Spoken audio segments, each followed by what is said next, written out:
Olá, pessoal. Sejam todos bem-vindos. Bom Hoje, dia.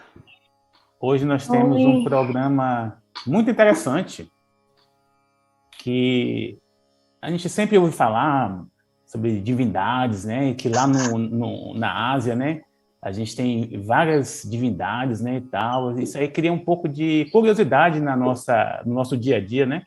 Então, por isso, nós temos aqui a felicidade de termos dois grandes amigos, né? Temos aqui o nosso querido Prasad Rao, que ele, na verdade, é natural de Bangalore, lá na Índia, e morou muito tempo aqui no Brasil, né? Grande piadista também, né? Faz umas piadas maravilhosas.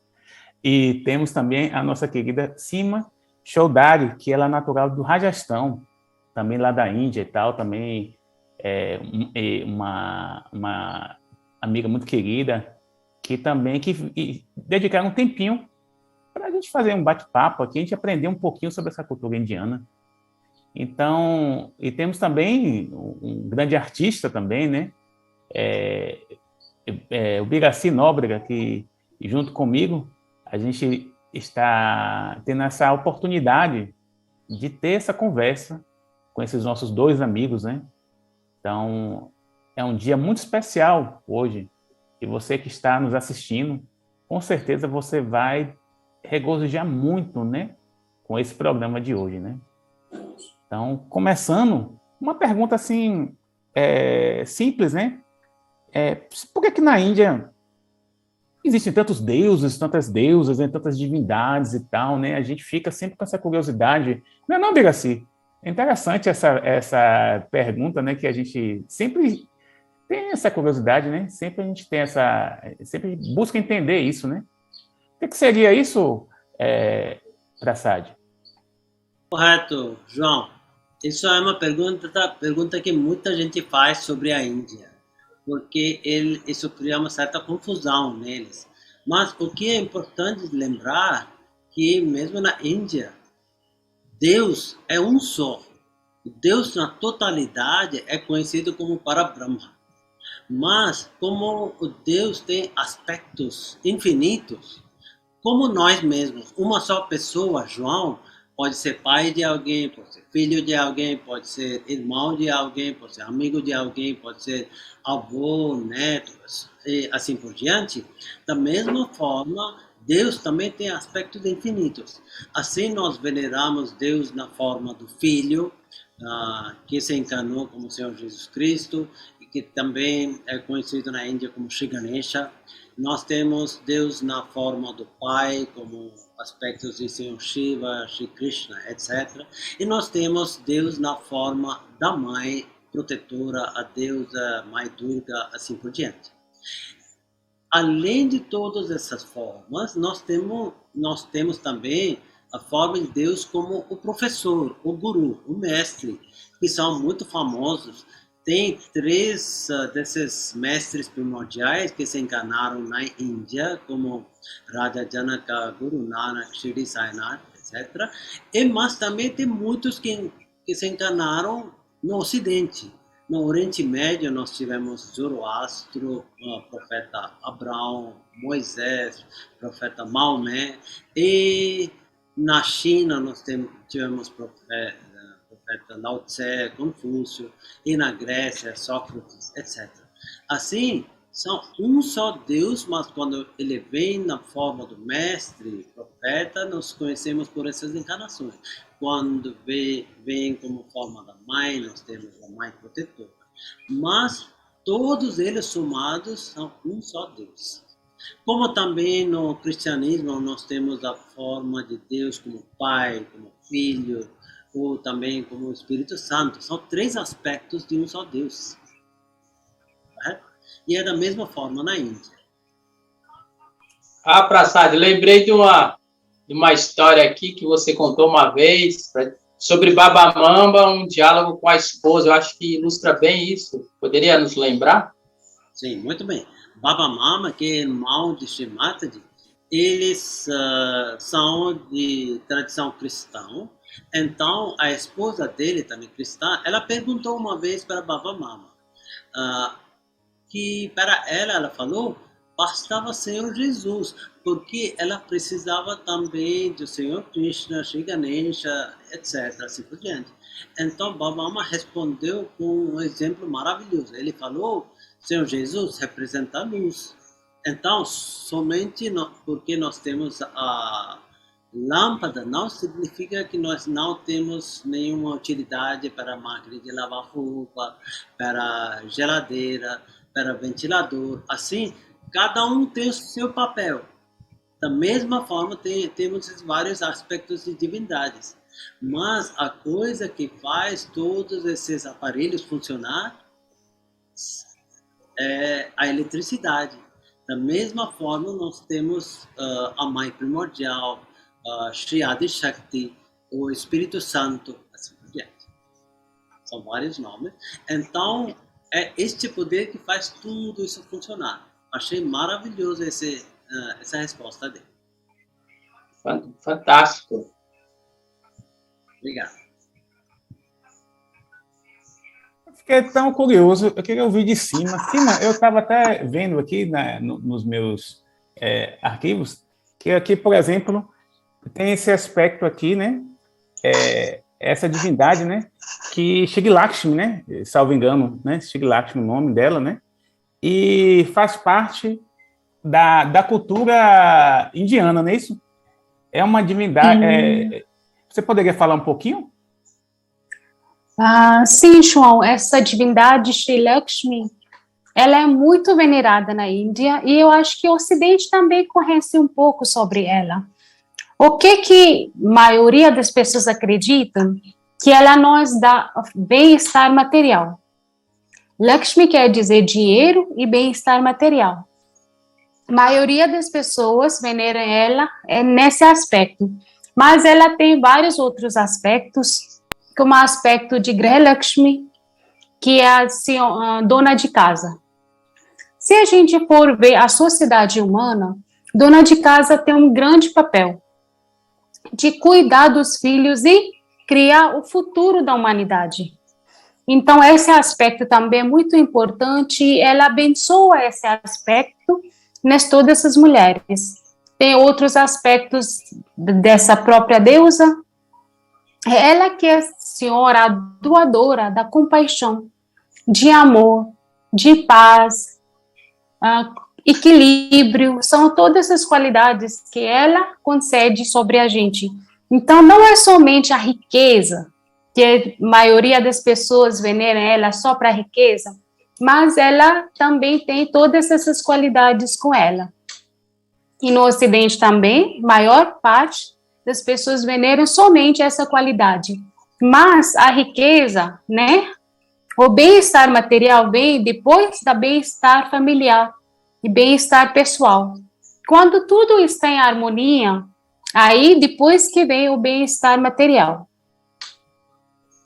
Poxa, bacana, isso é muito interessante. A gente sempre tem uma curiosidade, né, aqui no Ocidente, né?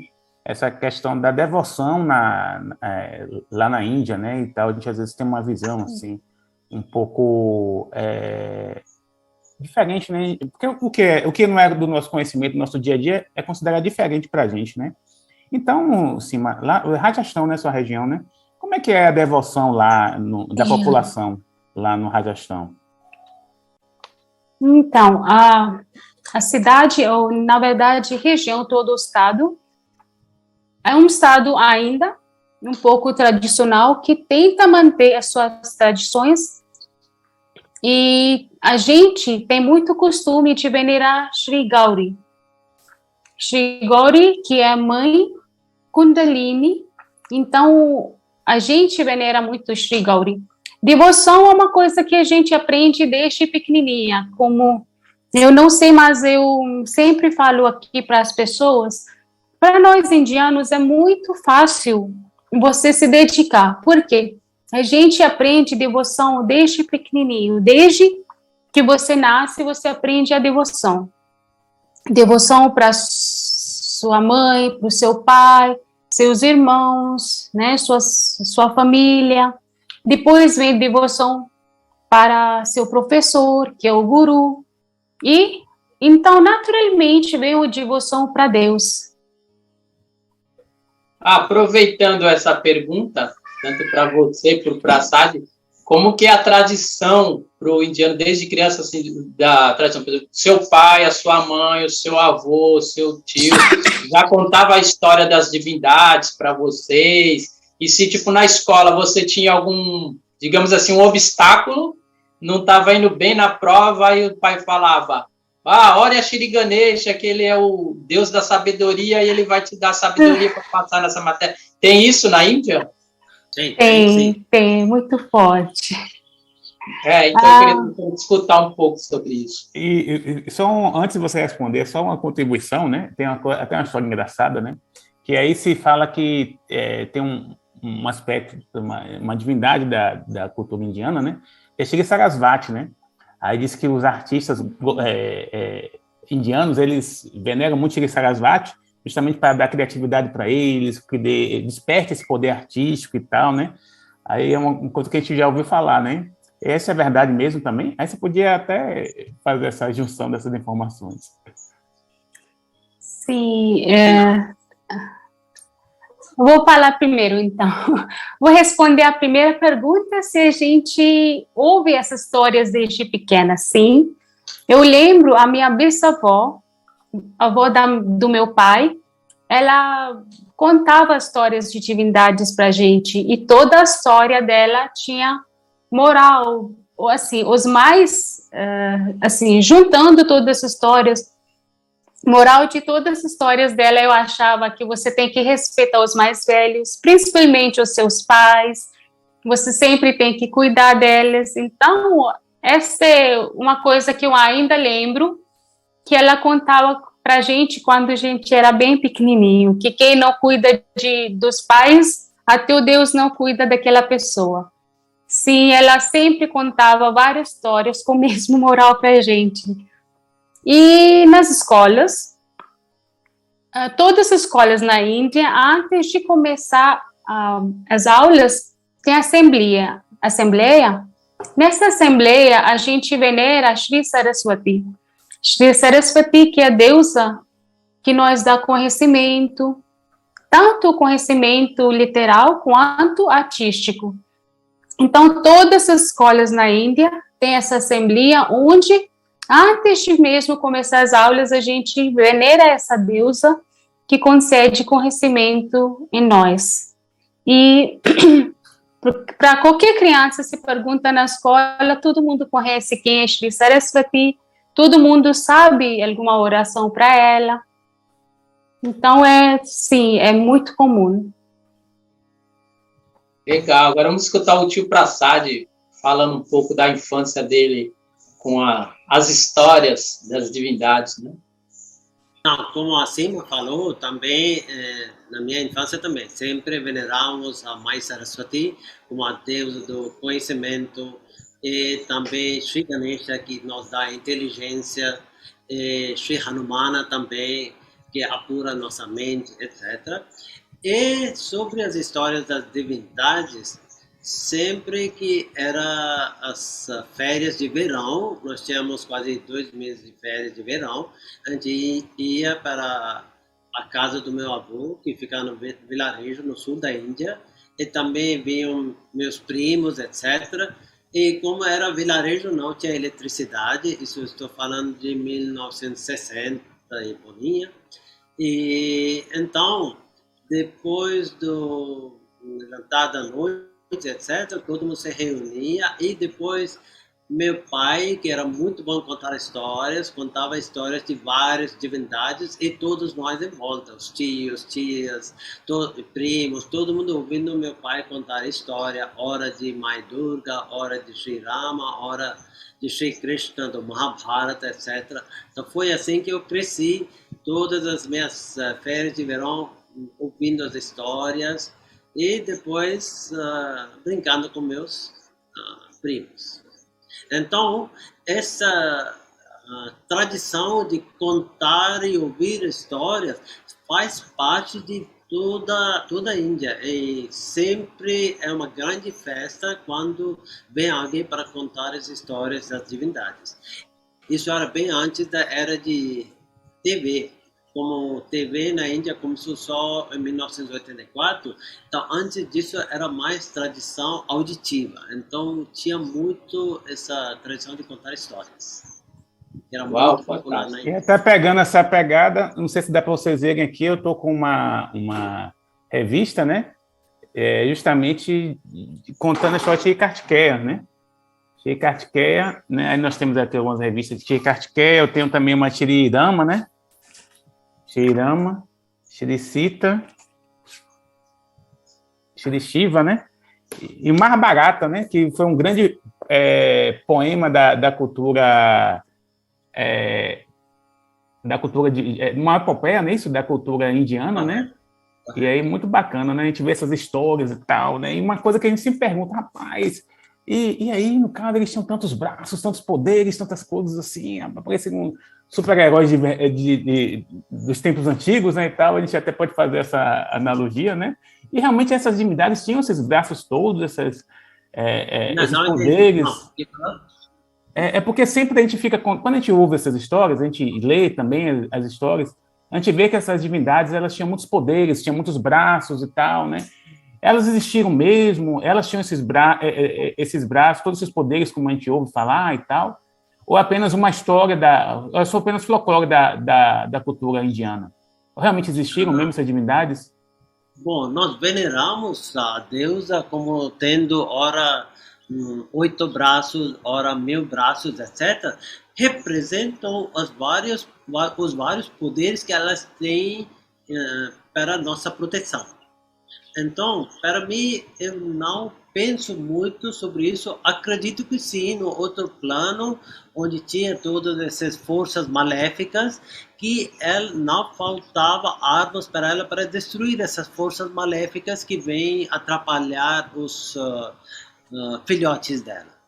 Porque a mãe protetora, ela pode ser comparada, por exemplo, com uma tigresa, que é extremamente carinhosa com seus filhotes, mas se vier algum perigo que possa afetar os filhotes, então ela se torna uma fera. Da mesma forma, essas divindades, elas sempre estão atuando para proteger seus devotos, seus filhos. Então, todas essas armas que eles têm, ou tantos braços que elas têm, só fortalece o nosso fé, que ela está sempre presente para a minha proteção. Então, não tenho nada a temer. Interessante também o que a Sima falou a respeito da figura do guru, né? E como a gente tem Shrimati de Nirmala Devi, a guru da Raja Yoga, queria perguntar também qual é a relação do povo indiano com o guru, só para os ocidentais nós entenderem um pouquinho como é que é a figura do guru para o indiano, né? Sim, Sima, quer começar? Vou começar um pouquinho aqui. Guru, se a gente for ver, na verdade, é o personagem mais importante na mitologia indiana, na nossa crença, até mais importante que o próprio Deus. Tem doha, são couplets, pequenas poesias que descrevem assim: se eu tenho Deus na minha frente e Guru, que é o meu mestre, ao mesmo tempo, quem eu devo venerar primeiro? E a resposta vem: primeiro você venera o seu guru, o professor, porque foi ele que te levou até o Deus. Então, o professor o guru, né? É muito importante. Existe 2 tipos de professores. Professor, o guru, que te ensina na escola, né? Que te ensina a viver nesse mundo. E é muito importante, a gente nunca chama ele pelo respeito, tem certos protocolos para esse professor. E tem outro tipo de guru, que é o guru espiritual, que te leva o caminho mais elevado desse mundo, te leva até o Deus. E ele é um personagem muito respeitado e muito venerado na Índia inteira, não importa qual religião ou qual a sua crença. Guru é uma figura muito, muito respeitada, mesmo nas antiguidades, mesmo pelos próprios reis. Eles tinham maior respeito pelos gurus. Quando vinha o guru, eles deixavam o trono e tudo para o guru. Claro que ele não queria nada disso, né? Mas só para demonstrar o respeito para o guru. Tio Prasad. Fantástico. Sim. Só reforçando, continuando o que a Sima falou, o guru tinha mesmo uma posição mais elevada do que o próprio rei. Por isso, quando entrava o guru, o rei se levantava para em respeito do guru. E mesmo nós ouvimos Shrimati falar também, quando o pai dela estava com eles, e chegava o professor de escola dos filhos do professor de Shrimati e dos irmãos dela, o pai de Shrimati levantava e respeito para o guru, para o professor. Embora o pai de Shrimati era tipo um juiz na cidade, tinha uma posição muito alta, mas ele falou que o professor estava ensinando seus filhos, por isso ele também se levantava. Agora, qual é a nossa relação com o guru?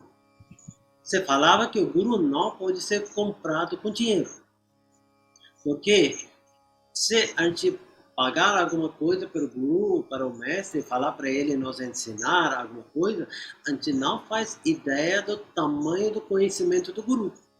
Então, como é que nós possamos conquistar o guru? Somente com devoção, com servindo o guru com maior amor, com total humildade e amor, é que nós possamos conquistar o coração do guru. E uma vez o guru é conquistado, então o guru se sente obrigado a passar todo o seu conhecimento para o discípulo. Então é somente dessa forma que nós podemos aprender, porque realmente o guru está num nível muito mais elevado que nós. Não fazemos mínima ideia do tamanho do conhecimento do guru. Então nós queremos convencer o guru para repassar todo o seu conhecimento para nós. Como é que nós possamos fazer isso? Somente conquistando o coração do guru. Isso é feito somente com amor, devoção, humildade, etc. Por isso, o Bhakti tem uma importância suma na Índia, e isso é ensinado desde a infância, através do serviço dos seus pais, e através do serviço dos hóspedes que chegam à sua casa, etc. Assim, a gente nunca deixa o nosso ego crescer. E sempre procuramos servir os outros. E isso ajuda a nossa devoção a crescer. Fantástico. E isso também é muito importante quando estamos crescendo nossa espiritualidade, como nós nos relacionamos com as divindades, é somente com o nosso coração, e não com nossa mente, não com nossa inteligência. Por isso, o coração é muito mais importante em todos esse caminho espiritual. Uau! Aproveitando isso, a relação também dos templos que tem na Índia, em volta da cidade, né? Shrimati explicou que tem uma coisa chamada Swayambhu. Vocês poderiam explicar o que é um Swayambhu? Swayambhu é algo criado pela própria Mãe Terra, que tem uma coeficiência de uma ou outra divindade. Por exemplo, o Shri Ganesha, que é muito ligado com a Mãe Terra, tem o maior número de Swayambhus ao redor do planeta.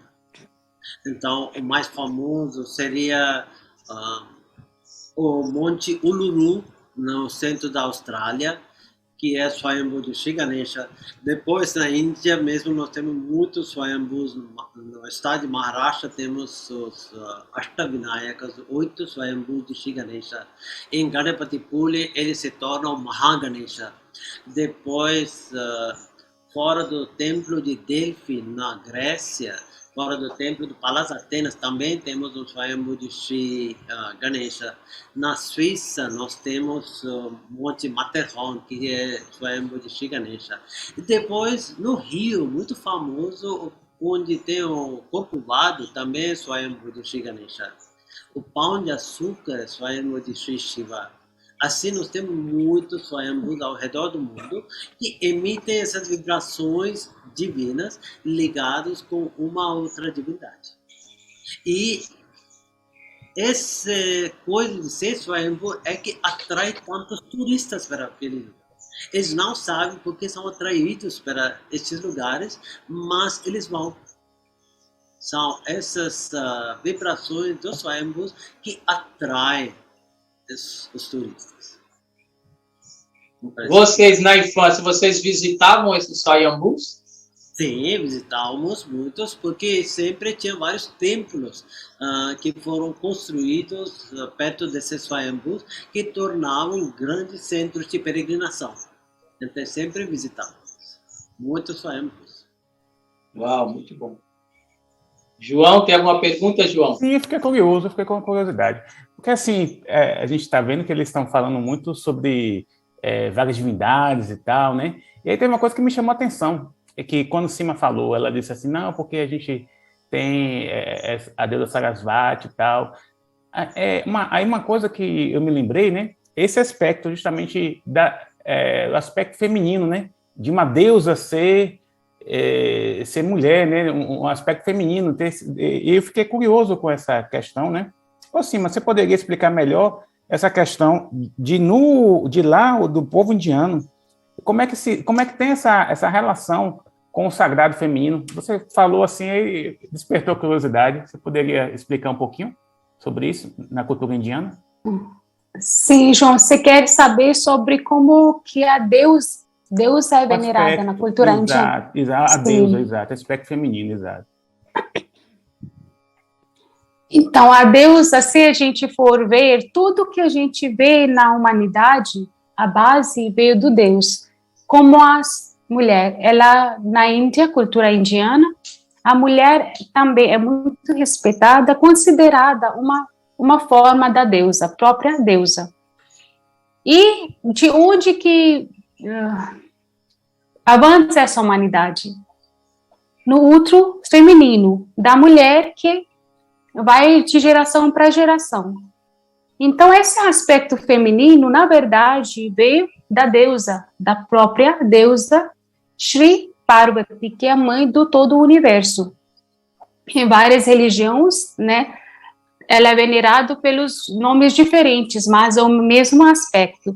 Na verdade, a gente não entende espiritualidade ou próprios os deuses, como a gente fala, numa amplitude, numa só. A gente vê um picture, um quadro muito menor.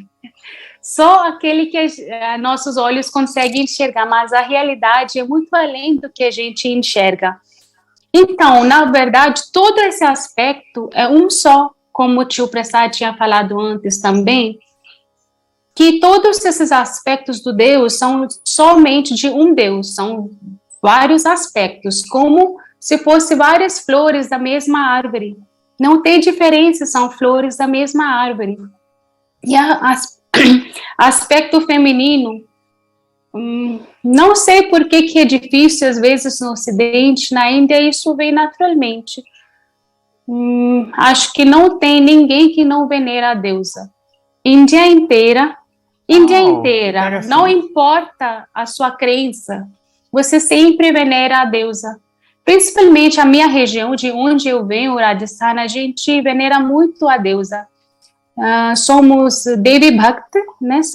Somos devotos da deusa, e que a nossa linhagem vem diretamente do Sri Rama. Posso fazer uma pergunta? Linhagem do Rajasthan? Sim. No caso, assim, a gente tem aqui, por exemplo, aqui no Ocidente, vários nomes de Nossa Senhora, várias qualidades de Nossa Senhora, né? Nossa Senhora da Aparecida, Nossa Senhora da Conceição, vários aspectos. Seriam essas qualidades, assim, como a gente venera Nossa Senhora, parecida com essas qualidades das deusas indianas? Teria alguma relação? Eu acho que sim, são parecidas, porque, na verdade, é mesmo Deus com vários aspectos, né? Então, sim, é a mesma coisa. E não tem como você não venerar a deusa, porque toda a criação veio dela, né? Ela é a origem da toda a criação. Então, isso vem naturalmente, porque nas famílias indianas também, quando criança nasce, naturalmente, o primeiro amor da criança é a mãe. Ela é que ele vê primeira vez, ela é que cuida. Então, todas essas culturas falam, o primeiro amor de uma criança é mãe. Então, muito natural quando você tem uma devoção para sua mãe, você tem devoção para a mãe divina também, aquela que deu origem a todo o universo. Muito bacana, muito bacana. Achei muito interessante essa contribuição sua aí. A gente vê como isso é importante, né? Então, esse aspecto maternal e tal, né? A gente percebe que existe sempre um carinho especial quando a gente fala, né, do aspecto feminino, né? A gente tem essa consciência, esse aconchego, né? Como a gente até aqui, eu falo da Bahia, né? A gente fala assim, esse aconchego materno e tal, né? É muito bacana mesmo isso. Muito legal. Sim, porque a mãe é aquela que você sempre pode correr quando você está com alguma dificuldade. Você sabe que ela vai te dar o colo. Pai, às vezes, pode ser não, ele quer que você seja mais correto, ele pode ser mais duro com você. Mas a mãe, você sabe que ela sempre vai te dar o conforto, né? Muito legal, muito legal. E também, quando o bebê nasce, o bebê se sente muito seguro quando está no colo da mãe. E é da mesma forma, as pessoas sentem essa proximidade com a deusa, que ela está sempre presente para me proteger. Aconteça o que acontecer. Mas ela sempre vê meu socorro. Então, isso aqui dá uma tranquilidade enorme, porque sempre tem muitas incertezas na nossa vida, sempre passamos por dificuldades, mas tendo essa confiança que a mãe está sempre comigo, isso me dá um grande alívio, uma segurança, etc., para atravessar por esses obstáculos em nossas vidas. Aí, pessoal, até visualizar uma curiosidade baseada nisso aí do que vocês contribuíram.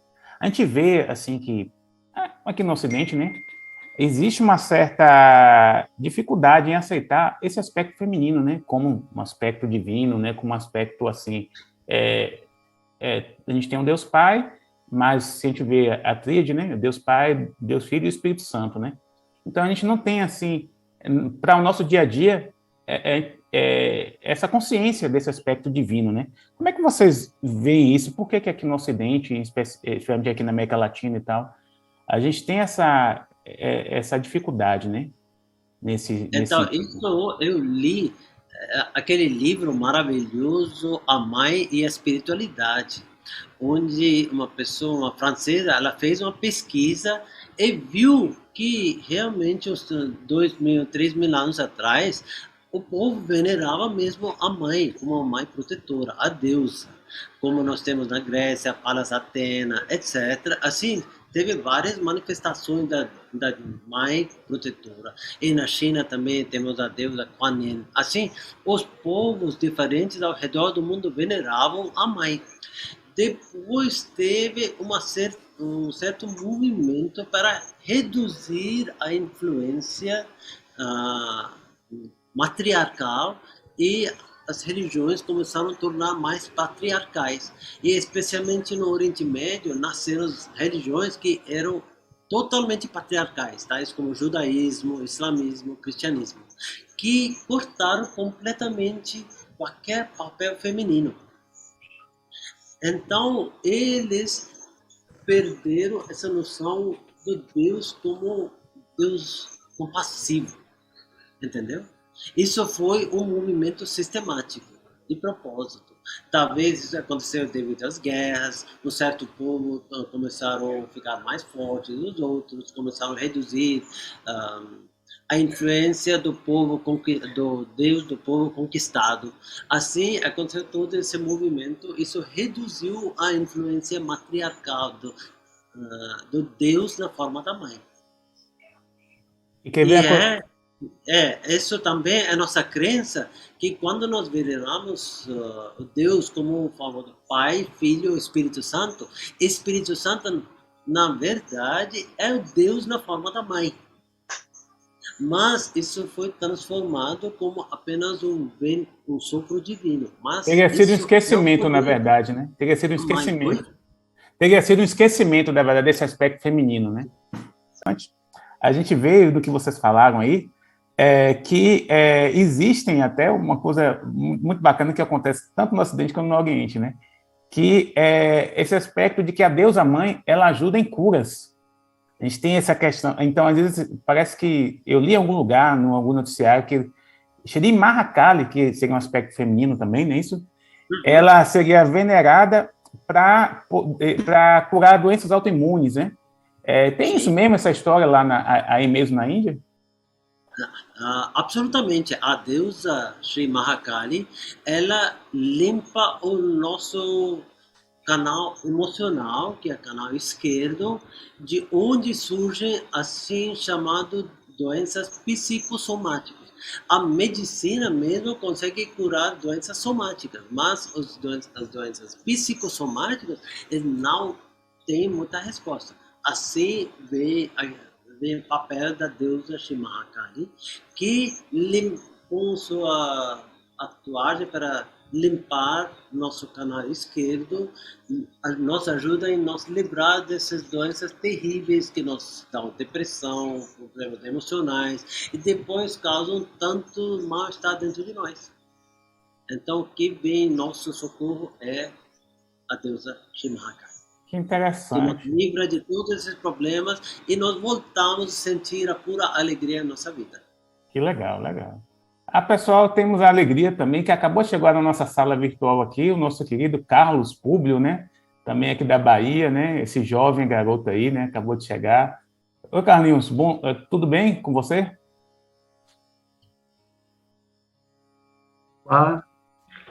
Você gostaria de perguntar? A gente está aqui falando sobre divindades femininas, né? A gente estava aqui, para a Sade acima, estavam explicando para a gente, assim, muito belamente, né? Como é que esse aspecto, no dia a dia da cultura indiana, né? E aí, como isso é presente, como isso é forte, como isso tem uma importância para a sociedade indiana, né? É isso que a gente estava falando. Se você quiser contribuir também, fica à vontade aí. Eu acho que algo interessante é sobre a criação, né? O poder divino e a criação. Como é que se deu? Sempre tem uma curiosidade, ó, surgimento da humanidade. Tem alguma ligação entre esse poder feminino e a criação? Sima, talvez fique feliz em responder essa pergunta. Eu vou responder pela mitologia indiana.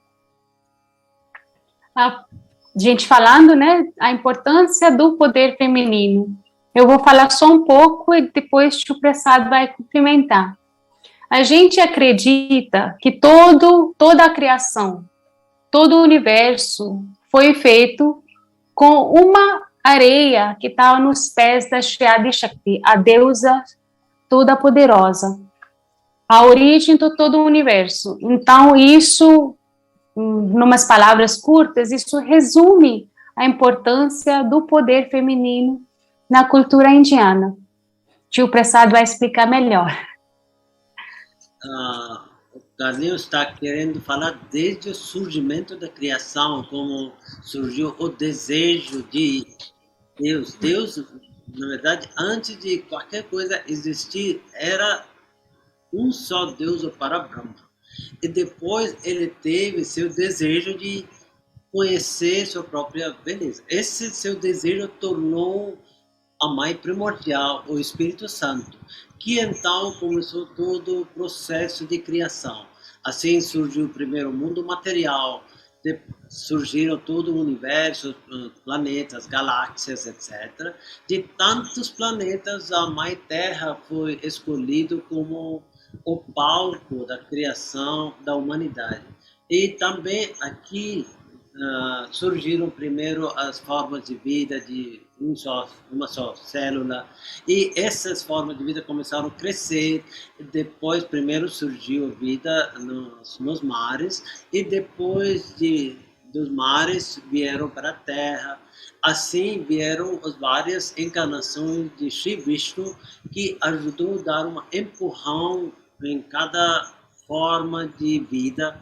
Assim, essas vidas anfíbios depois começaram a evoluir, tornaram animais, tornaram macacos, e de lá vieram seres humanos. Assim aconteceu toda essa forma de criação, claro, ao longo de bilhões e trilhões de anos, eu não sei quanto tempo, e todo esse aspecto foi gerido, cuidado pela mãe. Ela que esteve olhando, controlando tudo, porque o Deus, o Pai, estava só testemunhando toda essa forma de criação. Mas é a mãe que fazia todo esse trabalho. E também criando, sustentando todas essas formas de criação. Era essa a sua pergunta, Carlinhos? Isso mesmo. Eu queria saber se existe relação dessa criação, todas essas transformações, com nós. A gente tem algum registro dessa criação também em nós? Desse aspecto divino? Todas essas etapas, esses marcos da nossa evolução, também deixaram registro dentro de nós, no nosso sistema sutil, como os vários chakras, que se formaram ao longo desse processo de criação. Assim, nós temos mesmo milhões de chakras dentro de nós, que se resumiram em 7 principais chakras. E todos esses são os marcos da nossa evolução.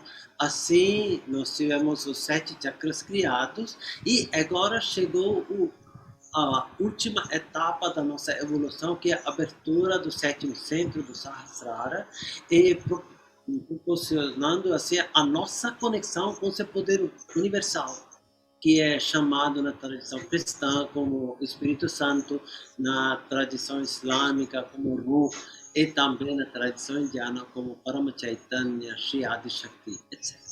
Então, todo esse sistema de chakras e os canais foram criados dentro de nós para possibilitar essa nossa conexão, assim nos ajudando a nos transformar em nossa identidade verdadeira, que é de ser o Espírito, que é a imagem de Deus e a fonte de toda a beleza, de toda a bem-aventurança, de todo o amor. Então, todo esse sistema foi criado dentro de nós para que nós possamos refletir e manifestar essa beleza divina que existe dentro de cada ser humano.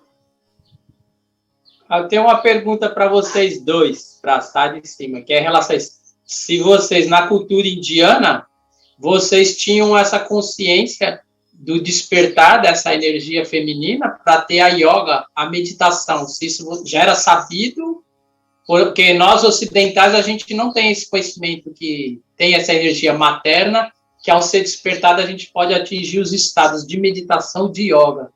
Como que era isso? Vocês tinham essa consciência que era possível uma pessoa venerando uma divindade, que já é uma tradição de vocês, venerar, poderia despertar a energia materna, que é a Kundalini, né, conhecida como a Kundalini? Sim.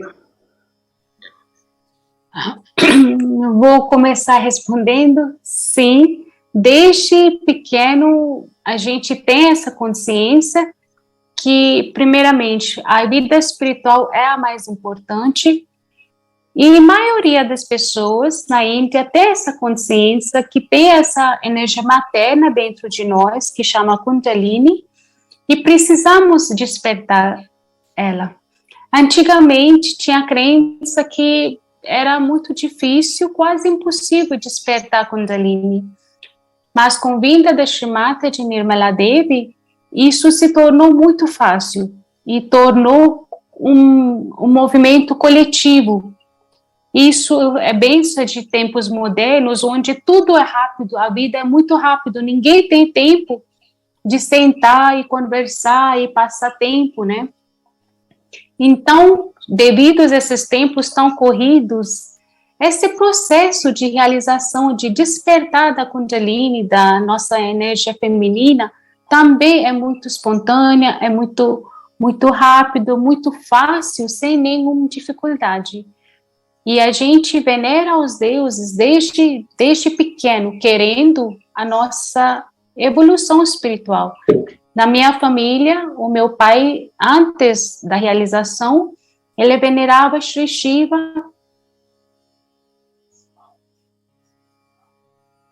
e Shri Hanuman, a devoção dele para Shri Shiva, Shri Hanumana, então automaticamente veio essa busca em mim também, que depois Shri Mataji concedeu a realização do Si, essa despertar da Kundalini. E agora tio Prasad vai explicar melhor. Não, a Sima falou quase tudo, só vou completar um pouco, mas sim, faz parte da tradição indiana que devemos sempre buscar a nossa união com Deus. Isso é o objetivo da vida humana. Mas também na Índia a gente cresce sabendo que a nossa vida humana de 100 anos está dividida em 4 etapas. Primeira etapa, que vem da etapa de aprendizagem, ir para a escola, aprender tudo, etc. Quando nós vivemos a vida de ascetas, celibatários, desculpa, não ascetas, celibatário, brahmacharya ashram. Depois vem a próxima etapa, que é a vida de casado, quando nos casamos e estabelecemos uma família, criamos os filhos, próximos 25 anos, até 50, e depois vem parte da etapa quando nós nos retiramos para a floresta, para meditar, etc. E a última parte é meditação total e alcançar Deus. Uma curiosidade que eu fiquei, tipo, você está falando de meditação e tal, então vocês estão fazendo uma conexão da importância da prática de yoga, de meditação, com o dia a dia, que isso é muito forte, a gente sabe, na verdade, que isso é muito forte na cultura indiana, né? Sim. Então, salvo engano, vocês fazem parte dessa Raja Yoga, não é isso? Né? Um tipo de meditação, não é isso? E Sim. Como é que vocês conheceram esse processo, essa Raja Yoga? Eu tive a sorte de encontrar com Shri Mataji em 1986, quando ela esteve em Calcutá. Então, eu vi... Você foi a fundadora dessa Raja Yoga, né? Sim. Então, eu vi um anúncio no jornal onde você falava: a mãe te chama, venha obter sua experiência da realização do Si.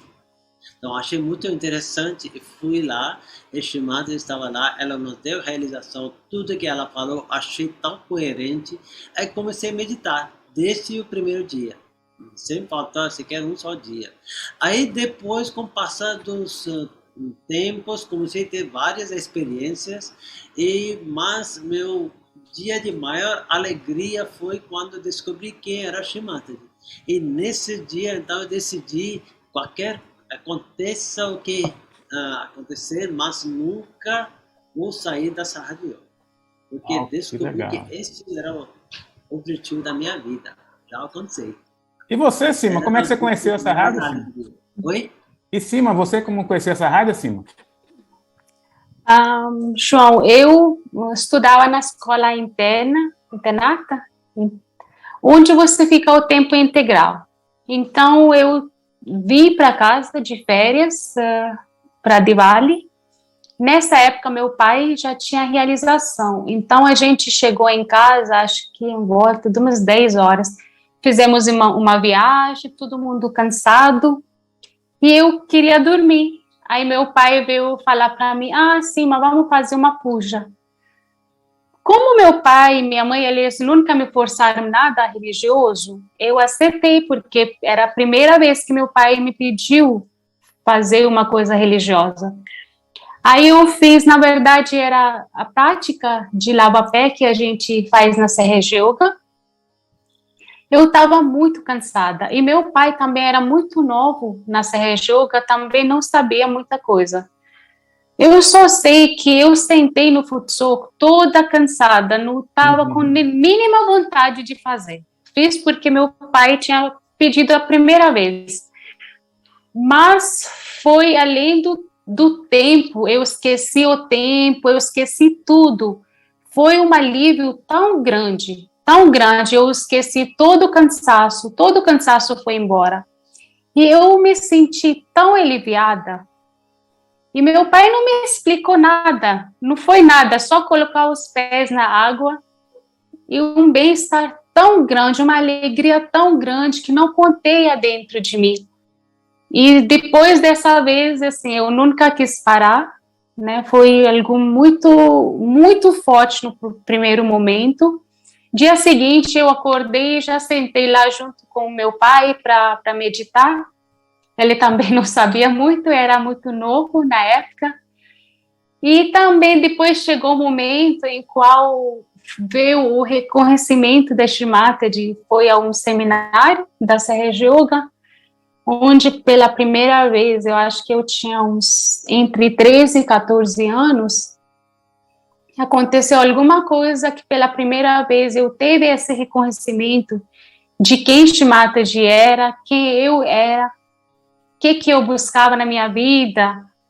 E naquele momento eu falei, era isso que eu queria da minha vida. Eu achei, não sei agora a palavra em português, era isso que eu buscava na minha vida e eu achei a minha destinação nessa vida. Interessante. Então, a Sahaja Yoga é uma yoga que nasceu na Índia, né? Não foi no Nepal, não foi na China, não foi na Coreia, foi na Índia. Assim, tem alguma razão porque nasceu na Índia? E também, a Sahaja Yoga seria o quê? Seria uma religião, uma seita, um processo de meditação? Vocês poderiam explicar um pouquinho, porque tem um pouco de... A gente aqui no Ocidente fica achando que yoga é um negócio para a gente fazer um exercíciozinho, para a gente ficar fitness e tal, né? Mas, na verdade, a gente sabe que não é muito bem isso, né? Existe realmente, salvo engano, algumas yogas que têm essa pegada, esse aspecto. Mas parece que existe também um lado assim de meditação, não é isso mesmo? Vocês gostariam de explicar um pouquinho sobre isso? Por que Sahaja Yoga começou na Índia? Primeiro, por que as encarnações nascem onde elas nascem? Por que o Senhor Jesus nasceu em Belém? Fazem porque eles escolhem. É difícil explicar porque as divindades fazem o que querem, mas Shrimataji explicou que a Índia tinha todos os fatores que ajudavam para o crescimento da Sahaja Yoga. Primeiro, porque esse solo era muito sagrado, muito vibrado, porque tinha muitas encarnações, muitos santos que passaram por essa terra e deixaram suas impressões sobre essa terra, sobre a cultura desse país. Outra coisa, a Índia tem uma cultura que facilita o crescimento espiritual. Da mesma forma, por exemplo, os Estados Unidos tem um ambiente que propicia o crescimento científico. Todos os melhores cabeças cientistas do mundo, quando vão para os Estados Unidos, brilham. Porque aquele país facilita esse progresso. A Índia é a mesma coisa. Tem um ambiente que propicia, facilita o crescimento espiritual. Lá se respeita todas as religiões, todas. Porque na Índia, eles acreditam que tem vários caminhos para chegar até Deus. Então, ninguém fala mal de nenhuma religião, porque eles sabem que podem existir vários caminhos para chegar até Deus. Isso era fundamental para a Sahaja Yoga, porque Shrimataji explica que Sahaja Yoga é universal, é fundamental respeitar todas essas encarnações, os grandes mestres, profetas que vieram na Terra, porque a essência deles está presente dentro de nós.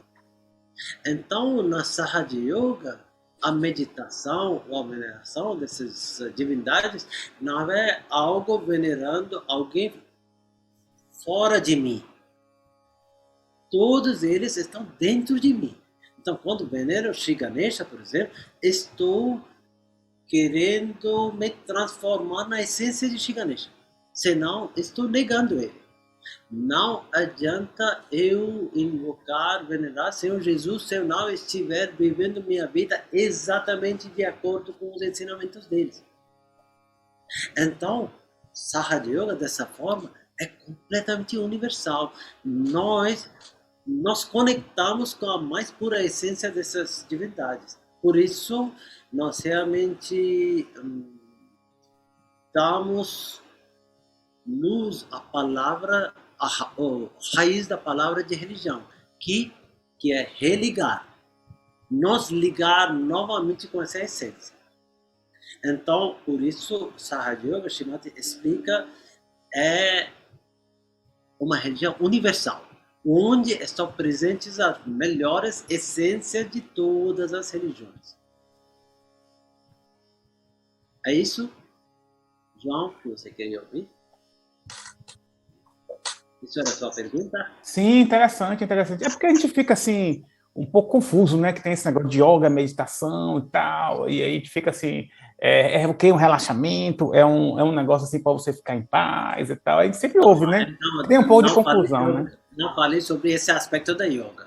Então, essas posturas fazem parte de uma pequena parte da yoga, chamada Hatha Yoga, que fazem parte do Ashtanga Yoga, que foi descoberto por um grande sábio chamado Patanjali, que viveu milhares de anos atrás.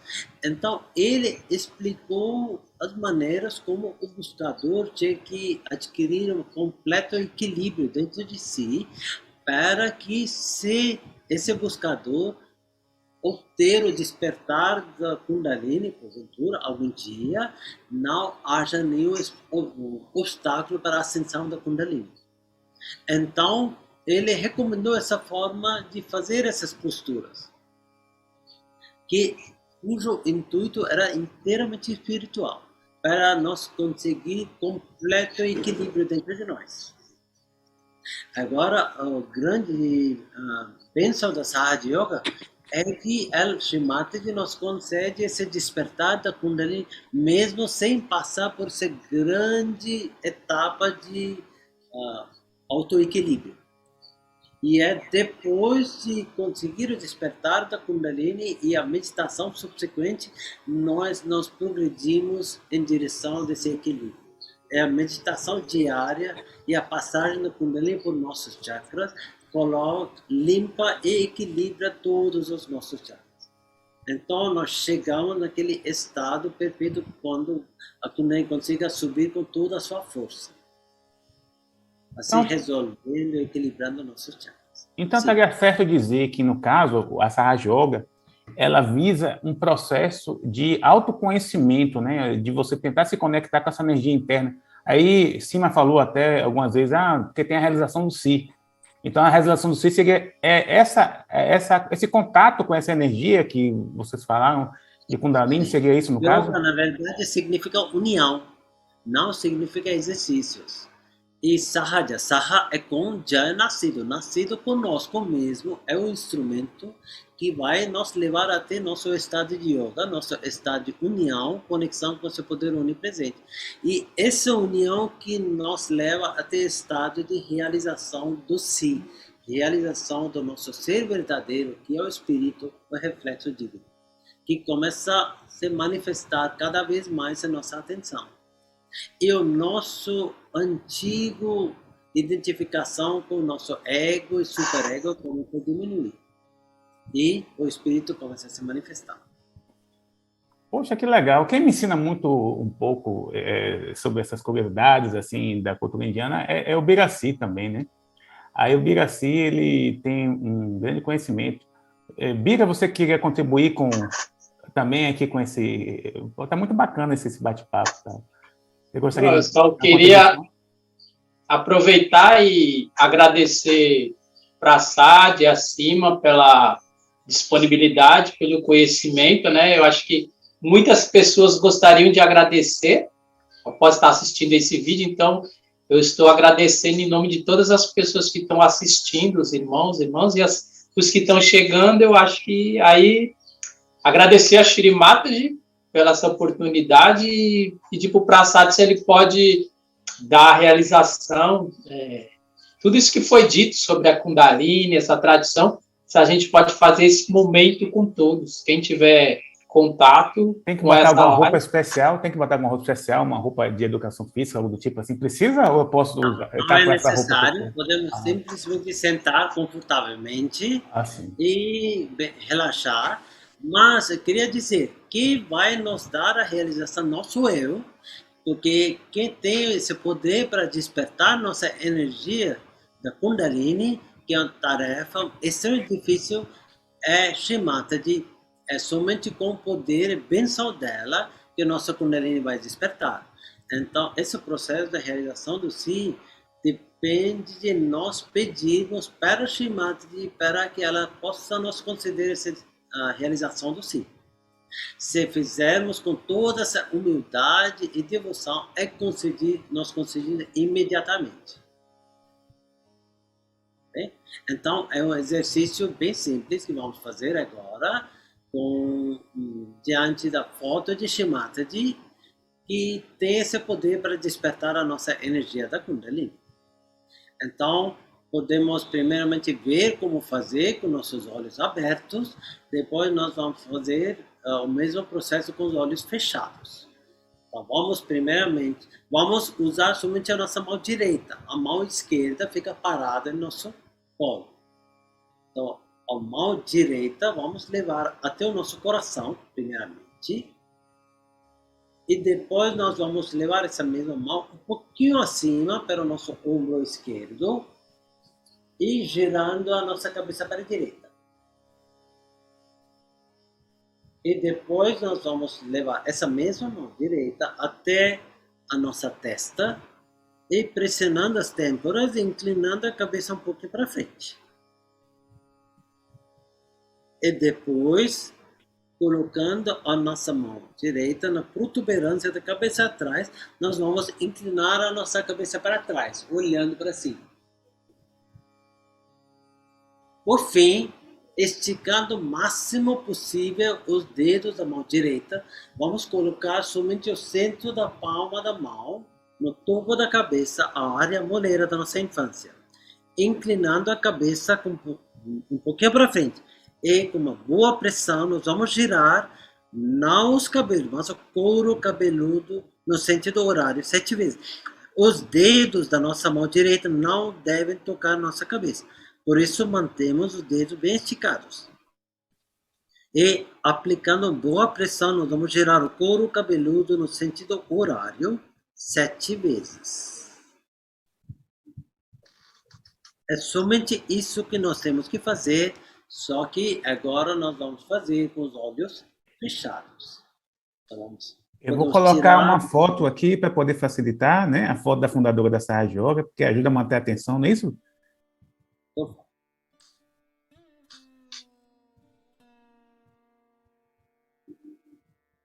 Vamos tirar nossos óculos, porque isso também alivia nossos olhos.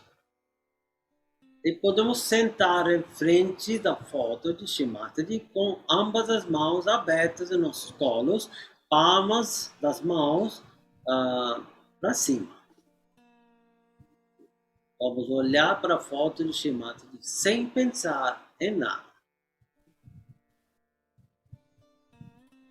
Muitas pessoas somente ao olhar para a foto de Shri Mataji com as mãos abertas começam a sentir uma brisa fresca nas palmas das mãos. Essa brisa fresca é sinal que a nossa Kundalini está no topo da cabeça. Agora podemos fechar nossos olhos e podemos levar nossa mão direita até o nosso coração. Aqui vamos fazer uma afirmação 12 vezes, mentalmente, silenciosamente. Mãe, Shri Mataji, o Mãe, eu sou o Espírito puro, divino. 12 vezes.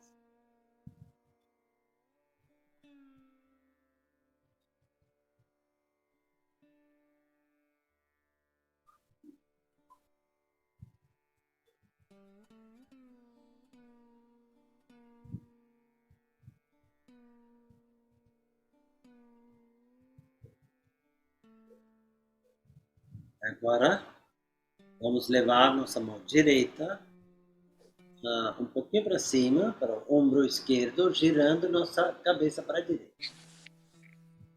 Aqui nós vamos afirmar 16 vezes. Shri Mataji, mãe, eu não sou culpado de nada.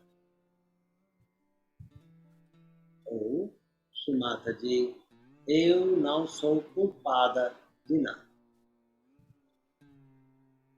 16 vezes.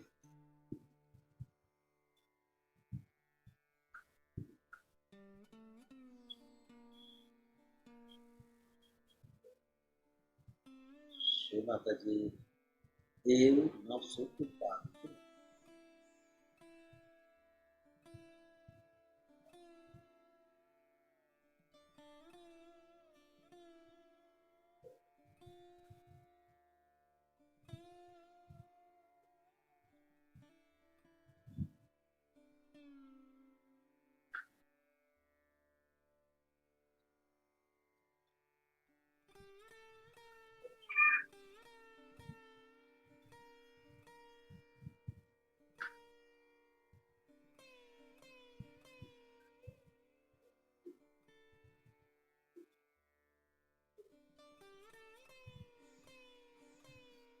Agora vamos levar nossa mão direita até a nossa testa, pressionando as têmporas levemente, inclinando a cabeça um pouquinho para frente. Aqui não importa quantas vezes, mas é importante dizer com todo o nosso coração, várias vezes. Shri Mataji, eu perdoo tudo e a todos em geral. Não pensar em ninguém especificamente, mas simplesmente perdoar tudo e a todos em geral.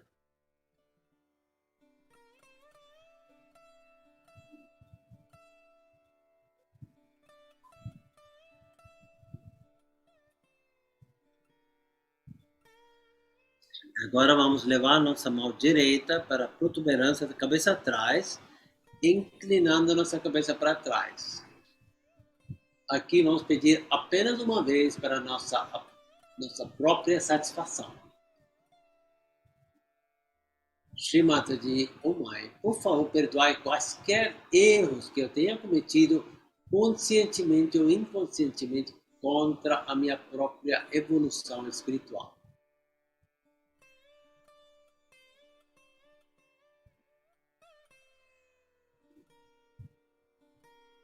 E agora, esticando o máximo possível os dedos da mão direita. Vamos colocar o centro da palma da mão, no topo da cabeça, a área moleira da nossa infância. Inclinando a cabeça um pouquinho para frente e com uma boa pressão, nós vamos girar o couro cabeludo no sentido horário 7 vezes, pedindo Shri Mataji, mãe, por favor, dai-me a realização do ciclo 7 vezes.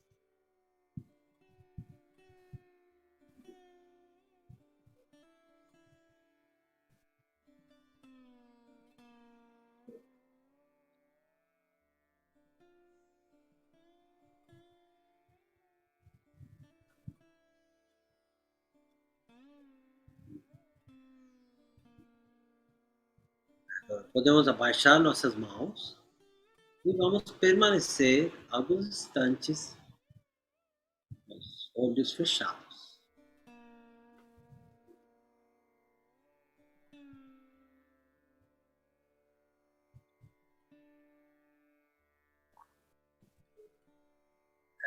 Elevando, lentamente abrindo nossos olhos, vamos levar nossas mãos em direção da foto de Shri Mataji, olhando para a foto sem pensar em nada.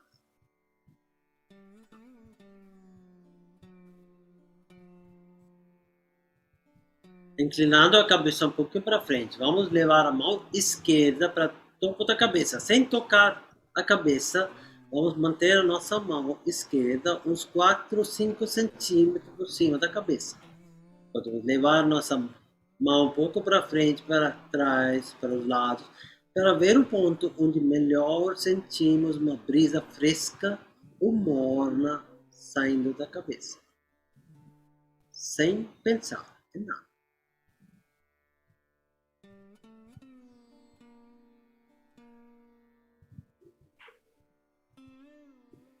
Podemos abaixar a mão esquerda e ver com a mão direita.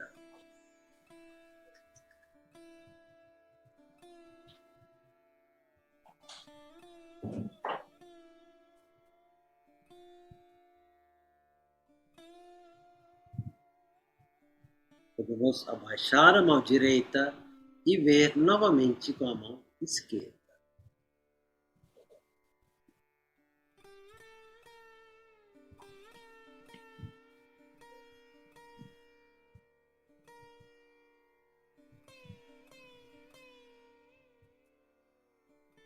Vamos abaixar a mão esquerda.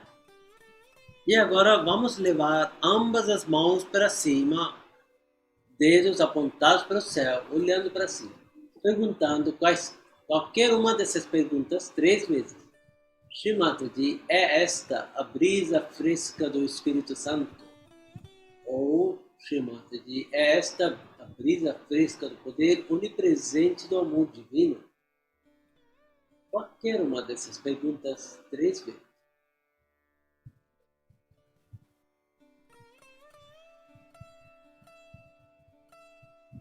Agora podemos abaixar nossas mãos e novamente levar nossas mãos em direção da foto de Shima. Podemos perceber as nossas mãos e estamos sentindo uma brisa fresca ou morna no fundo das palmas das nossas mãos, no topo da cabeça ou algum formigamento nos pontos dos dedos. Esta é a primeira experiência do despertar da Kundalini, é a experiência da realização.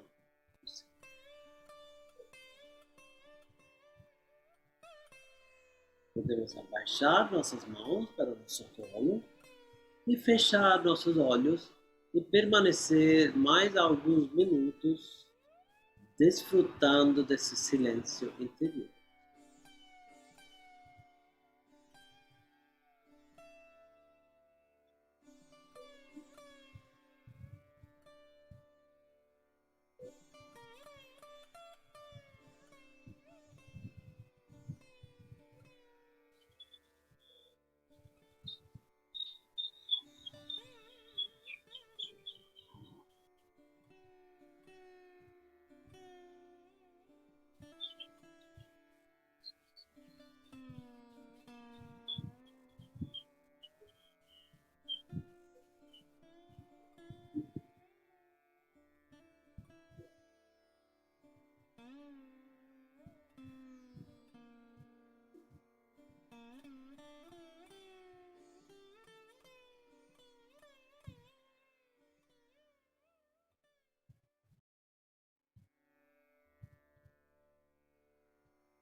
Podemos lentamente abrir nossos olhos e agradecer Shrimataji por esta experiência única de despertar da Kundalini que foi nos concedido com tanta facilidade. Muito bom.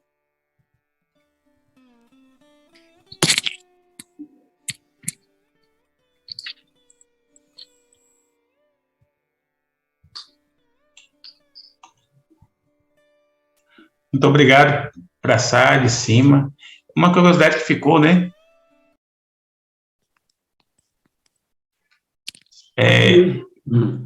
Carlinhos me contou que Shrimataji esteve aqui no Brasil, né? Algumas vezes e tal, né? E aí eu queria até perguntar para vocês, 3 no caso, né? O que Shrimataji ela achou do Brasil e tal? O que ela achou, né? Porque existe uma diferença que a gente já percebeu, né? cultural entre essa Rajoga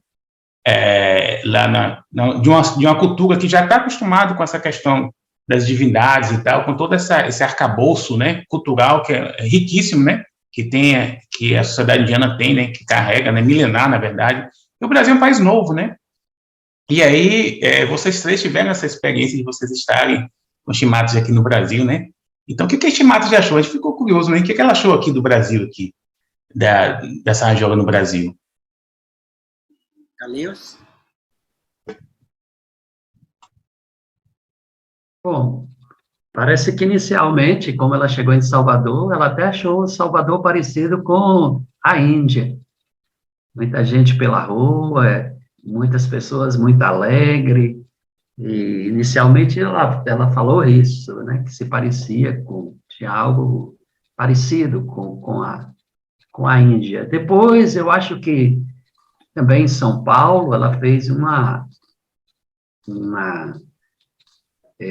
afirmação de que era um lugar de muitas pessoas que estavam buscando a verdade, que estavam em busca de autoconhecimento e da busca da verdade. E eu me lembro isso. Certo. Então, ela também tinha comentado que o povo brasileiro é um povo muito simples, nem como os indianos. Somente tem um muladhara um pouco mais fraco.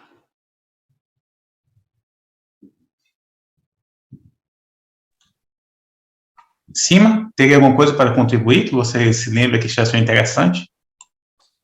Eu acho que Shimadji comentou sobre o senso de ritmo, de música dos brasileiros. Ela elogiou muito isso, falando que os brasileiros têm um bom senso de música. Isso é verdade mesmo. Carlinhos mesmo é um grande cantor, o Bira também, né? A gente vê aí, né? Bacana. Carlinhos, Bira, vocês que tem mais alguma curiosidade que vocês gostariam assim, de expor aí para os nossos queridos amigos aqui, né? Tem alguma coisa que vocês achariam interessante também, passar para eles e tal? Eu acho que foi completo. Para mim, foi assim, uma aula fabulosa sobre a Índia, sobre a cultura indiana, uma coisa que nós ocidentais não temos, mas temos intuitivamente, né? Quando a gente começa a buscar a espiritualidade, é mais ou menos como acima o Prasad relatou. A gente está buscando, na verdade, uma conexão com um caminho. Então, eu acho que essa intuição é um pouco isso, assim, a busca de completar uma missão de vida, né? Então, assim, por mais que a gente tenha perdido, né, a relação com essa coisa do divino, com as divindades, mas intuitivamente, na nossa busca, a gente vem buscando isso, né? Colocar os pés na espiritualidade. Então, eu acho que, para nós, pelo menos para mim, foi uma grande aula, assim. Então, só agradecer. É isso. Carlinhos? Bom, eu quero corrigir aqui. Cima disse que Shimataji falou que tem bastante ritmos no Brasil, tem brasileiro tem muito ritmo. E Daniel disse que eu canto muito bem, Bira. Na verdade, Bira canta muito bem. Quem tem muito ritmo é Carlinhos Brau. Não esse Carlinhos aqui, não. Eu achei que era você também. Você também não tem muito tinha ritmo, não. O meu ritmo não é muito bom, não. Então, foi uma experiência muito boa essa aqui. Eu acho que a gente sempre tem essa troca, ela é extremamente importante. Agradecer, e eu queria só fazer mais, assim, uma pergunta, talvez para fechar aí, que eu acho que é algo importante. A gente falou das divindades, e eu queria perguntar acima e eu passar, porque é da cultura deles, mas talvez não é da nossa, assim, a religião às vezes passa muitas vezes pelo nosso aspecto mais racional. Assim, o que fazer para ter o reconhecimento das divindades, assim? Como é que a gente tem esse reconhecimento? Que dica vocês dariam? Cima.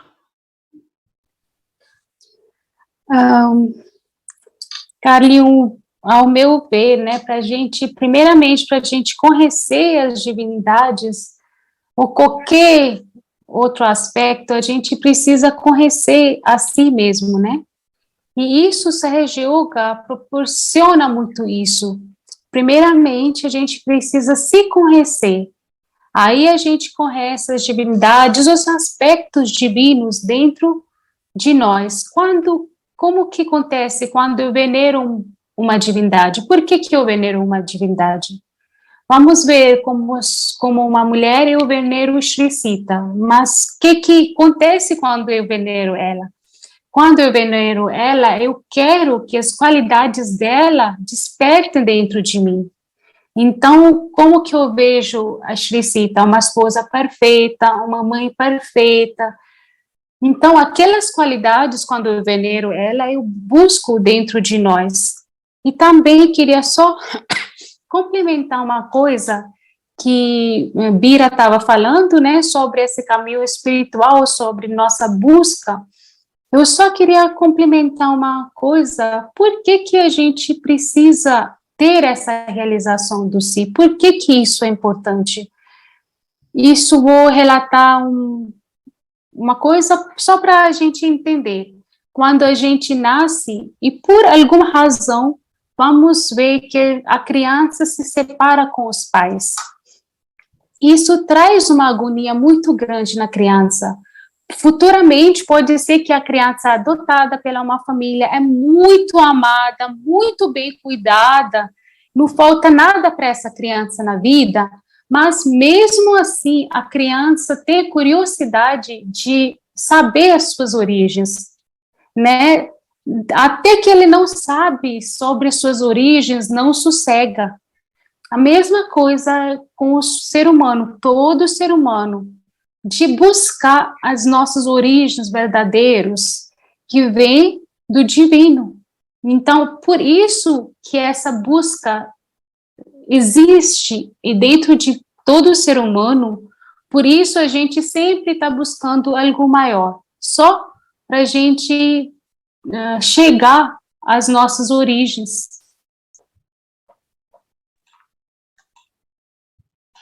Muito bacana, muito bacana. Eu queria só aproveitar, tipo, só aproveitar esse momento que vocês discorreram muito bem.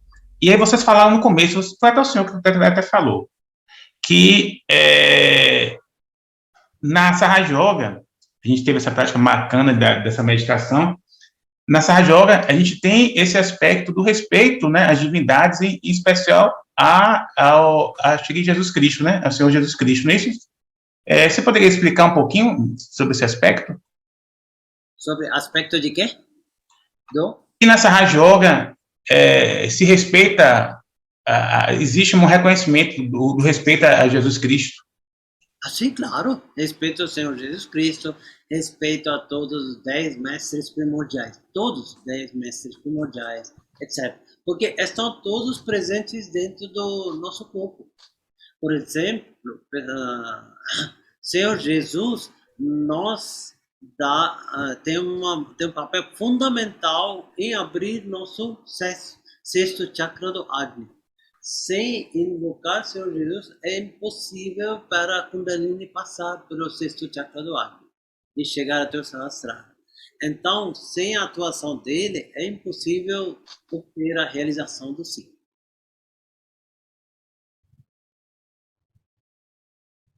Muito legal.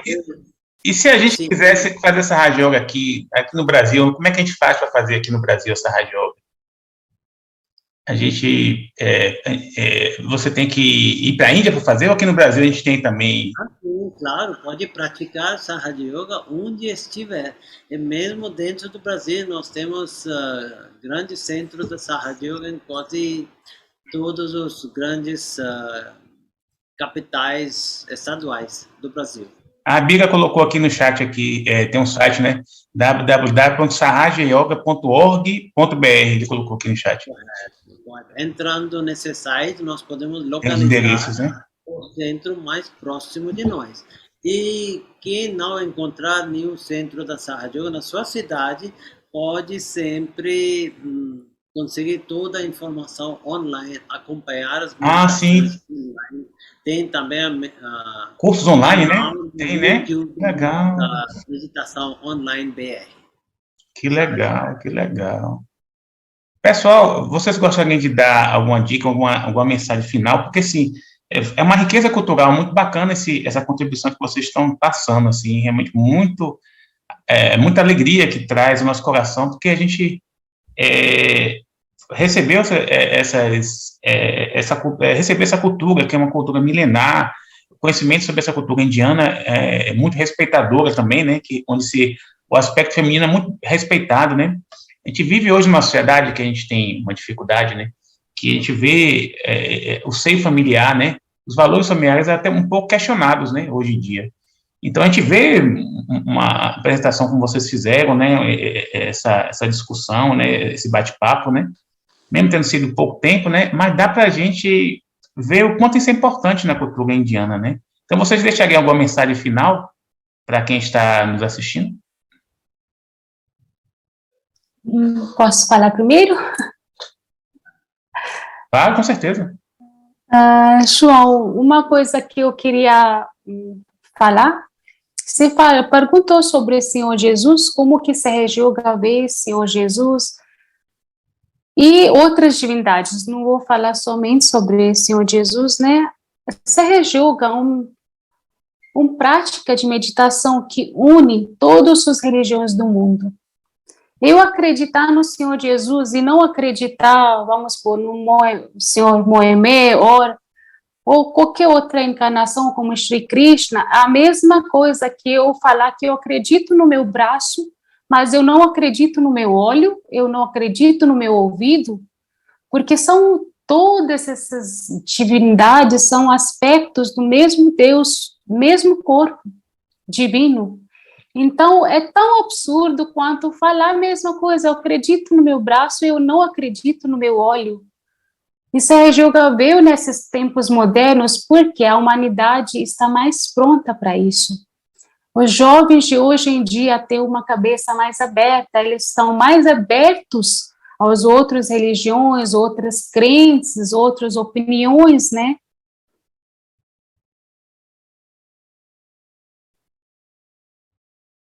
Muito bacana, muito legal mesmo.